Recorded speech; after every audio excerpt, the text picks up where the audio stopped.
বিসমিল্লাহির রহমানির রহিম।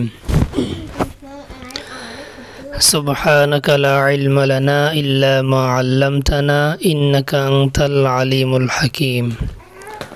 اللهم اجعلني في عيني صغيرا واجعلني في أعين الناس كبيرا।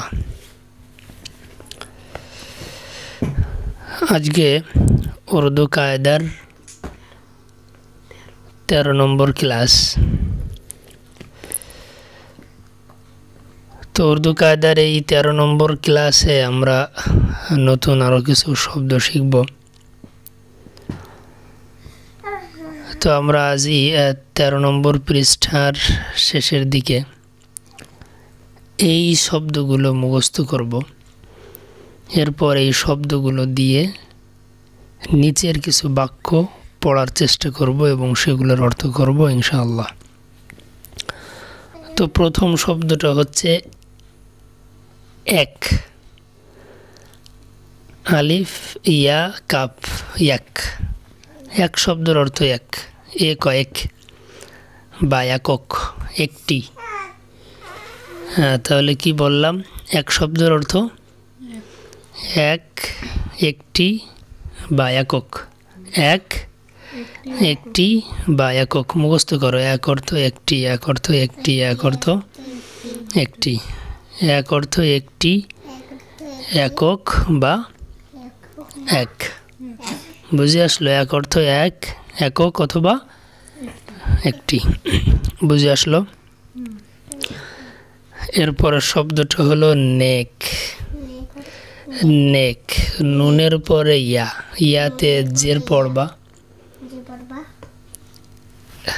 নয়কারে নে ক, নেক। নেক, নেক শব্দের অর্থ সৎ বা ভালো। নেক অর্থ সৎ বা ভালো। পড়ো। নেক অর্থ সৎ অথবা ভালো। নেক অর্থ সৎ বা ভালো। মুখস্থ করো। নেক অর্থ সৎ বা ভালো। নেক অর্থ সৎ বা ভালো। এরপরের শব্দটা দেখো, মেয়ে। শব্দটা কি? আমি যখন বলবো। তো এরপরের শব্দটা হলো মেয়ে। শব্দটা হলো কি? মেয়ে। তো এখানেও নুনে কুতনি আসছে। মিমের পরে ইয়া, মিমের জের দিলাম, ময়কারে মে। এরপরে শেষে নুনে কুতনি থাকার কারণে এটা একটু নাকের ভিতরে ঢুকবে। তো নুনে কুতনি সম্পর্কে মোটামুটি একটু আলোচনা আমাদের 12 নম্বর ক্লাসে দেওয়া আছে, কেউ চাইলে দেখতে পারেন। পাশাপাশি নুন কত প্রকার এবং সেটা কখন কিভাবে আসে, কোন নুনটার নাম কি, এই বিষয়ে যদি বিস্তারিত জানার প্রয়োজন মনে করেন বা কারোর যদি আগ্রহ থাকে, সেইভাবে কমেন্ট করলে মুস্তাকিল একটা ভিডিও নুন কত প্রকার ও কি কি, নুনে গুন্না, এরপর নুনে কুতনি, এরপর নুনে বেকায়া, মোটামুটি যতগুলো নুন আছে, কোন নুনটার নাম কি, কোন নুনটা কখন কিভাবে আসে, কেন আসে, এর বিস্তারিত একটা ভিডিও আপনাদের রেসপন্স অনুযায়ী দেওয়ার চেষ্টা করবো ইনশাআল্লাহ। তো শব্দটা হলো মেয়ে। শব্দটা মেয়ে, ময়কারে মে, নুনটা নাকের ভিতরে ঢুকবে। মিম ইয়া মে। মে অর্থ মধ্যে বা ভিতরে। মে অর্থ মধ্যে বা ভিতরে। মুখস্থ করো। মে অর্থ মধ্যে বা ভিতরে। মে অর্থ মধ্যে বা ভিতরে। মুখস্থ করো। মধ্যে বা ভিতরে। এরপরের শব্দটা হলো গয়ব। শব্দটা কি? গ ইয়া বা, গয়ব। গয়ব শব্দটা কি বললাম? গয়ব। গয়ব অর্থ অদৃশ্য বা গোপন। অদৃশ্য বা গোপন। মুখস্থ করো। গয়ব অর্থ অদৃশ্য বা গোপন। মুখস্থ করো। গয়ব অর্থ অদৃশ্য বা গোপন। মুখস্থ করো। আবার বলো। গায়েব অর্থ অদৃশ্য বা গোপন। হ্যাঁ বলো তো।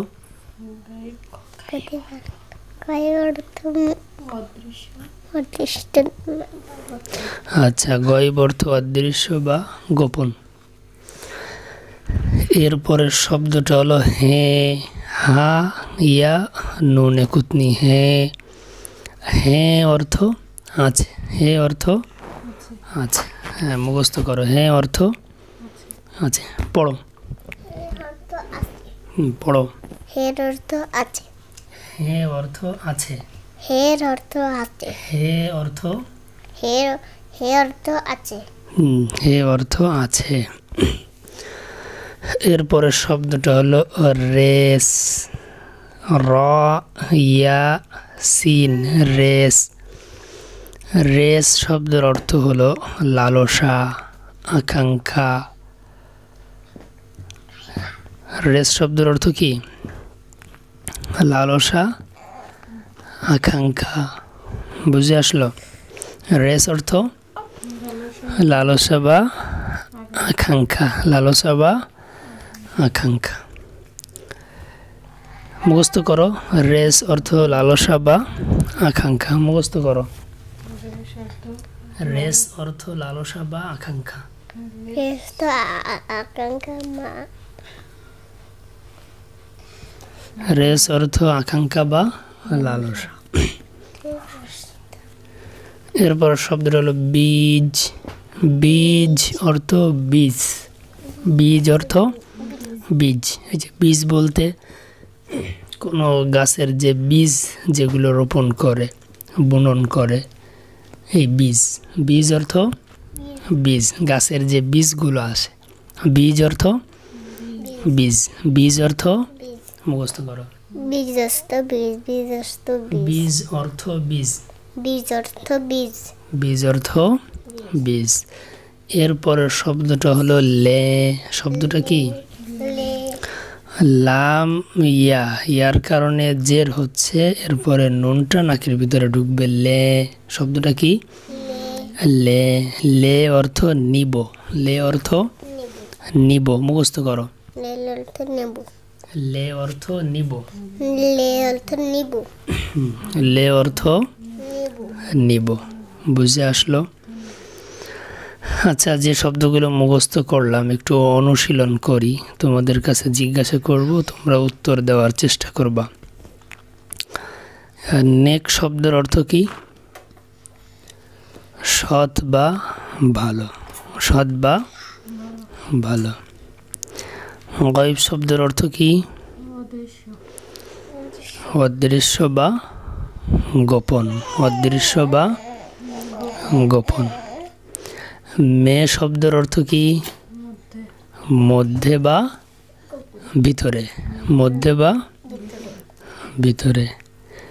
বীজ শব্দের অর্থ কি? বীজ। বীজ। বীজ। বীজ অর্থ বীজ। বীজ। এক শব্দের অর্থ কি? এক, একক বা একটি। এক, একক বা একটি। লে অর্থ নিব। বুঝে আসলো? লে অর্থ নিব। হে অর্থ আছে। হে অর্থ আছে। তো আশা করি শব্দগুলো আমাদের মোটামুটি মুখস্থ হয়ে গিয়েছে। এখন এই শব্দগুলো দিয়ে আমরা নিচে কিছু বাক্য লেখা আছে, বিশেষ করে পড়ার চেষ্টা করব এবং এগুলো অর্থ করার চেষ্টা করব ইনশাআল্লাহ। তো দেখো প্রথম বাক্যটা, খ, দাল, আলিফ। তো আলিফে জবর হবে বা আকার হবে, তো খুদা। দয়াকারে দা বা দাল জবর দা, খুদা। এরপরে দেখো আলিফ ইয়া কাপ, এক হ্যায়, খুদা এক হ্যায়। অর্থ কি হবে? আল্লাহ এক। খুদা অর্থ আল্লাহ। এক হ্যায় অর্থ কি? একক। আল্লাহ কি একক বা আল্লাহ এক, আল্লাহ কি এক, বুঝে আসলো। এরপরের শব্দটা দেখো, ইস মে শক না করো,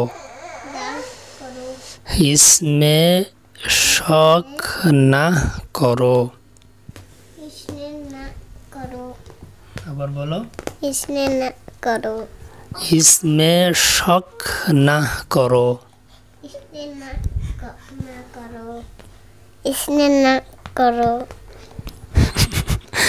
ইসমে শক না করো। ইস অর্থ ইহা, উস অর্থ ওহা, ইস অর্থ ইহা, উস অর্থ ওহা। তো ইস মে শক না করো, ইহাতে বা এর মধ্যে সন্দেহ করিও না।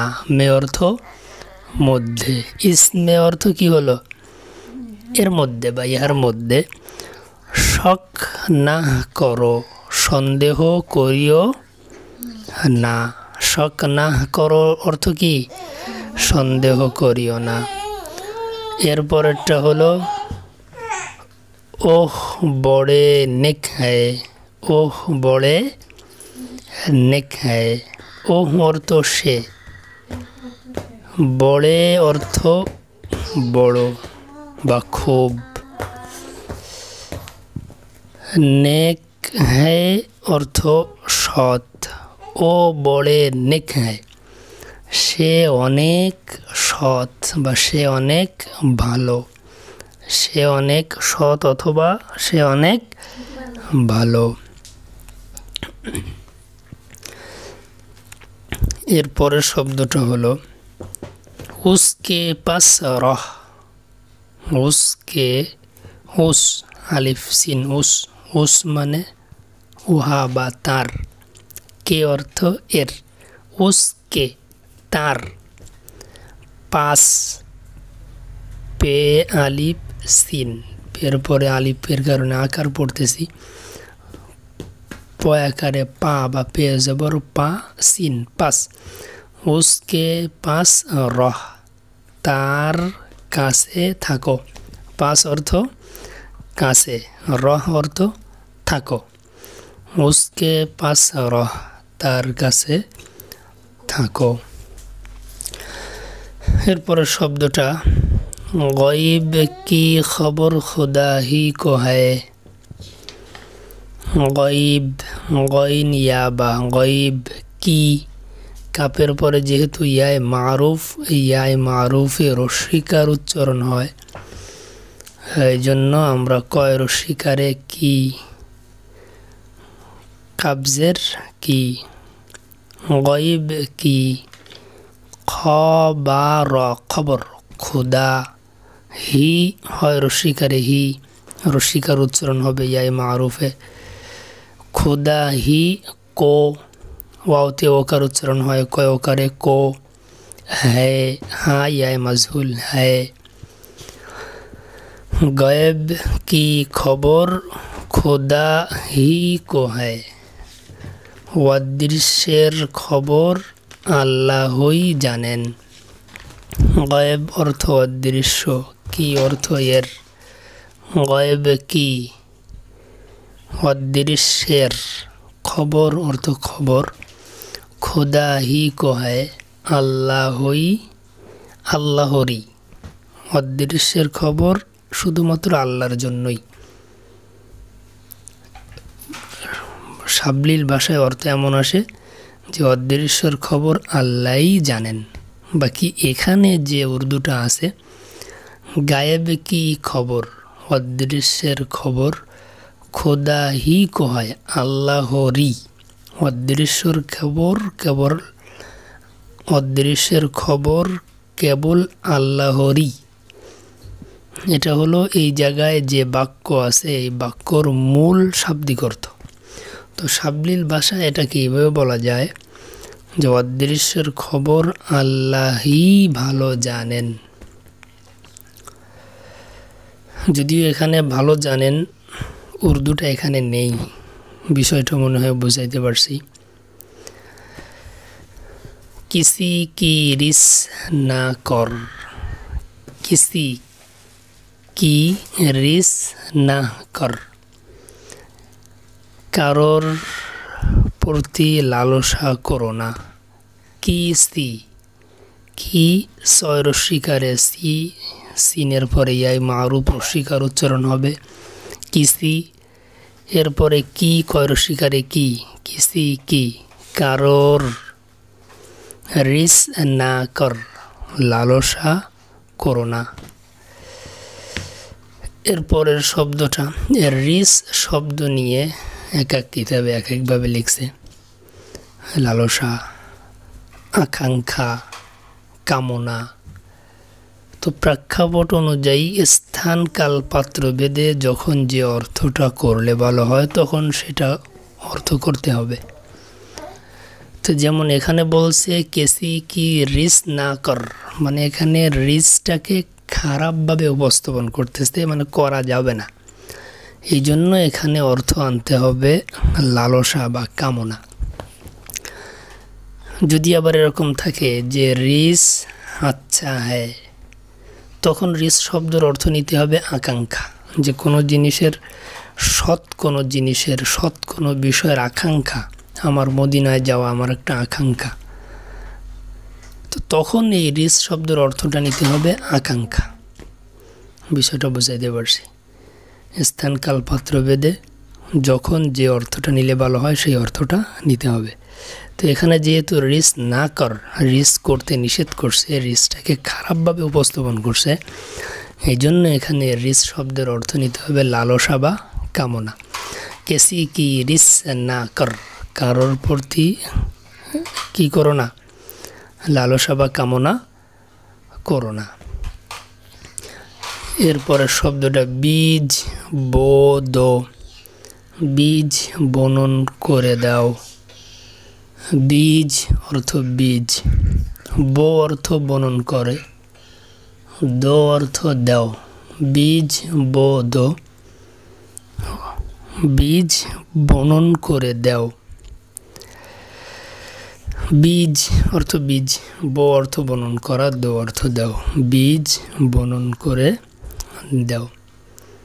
এরপরের বাক্যটা হলো ইয়ে কিসে লে, ইয়ে অর্থ এটা, কিসে কার থেকে, লে অর্থ নিয়েছ। এটা কার থেকে নিব, লে অর্থ নিব। ইয়ে কিসে সয়কারে সে, এটা কার থেকে, লে অর্থ নিব, এটা কার থেকে নিব। আশা করি পড়াটা মোটামুটি বুঝাইতে পারছি। সবাইকে আবারও বলি, উর্দু কায়দার ক্লাসগুলো করার পাশাপাশি নিজে নিজে উর্দু পড়ার চেষ্টা করবেন। যেভাবে বলি এভাবে প্র্যাকটিস করবেন।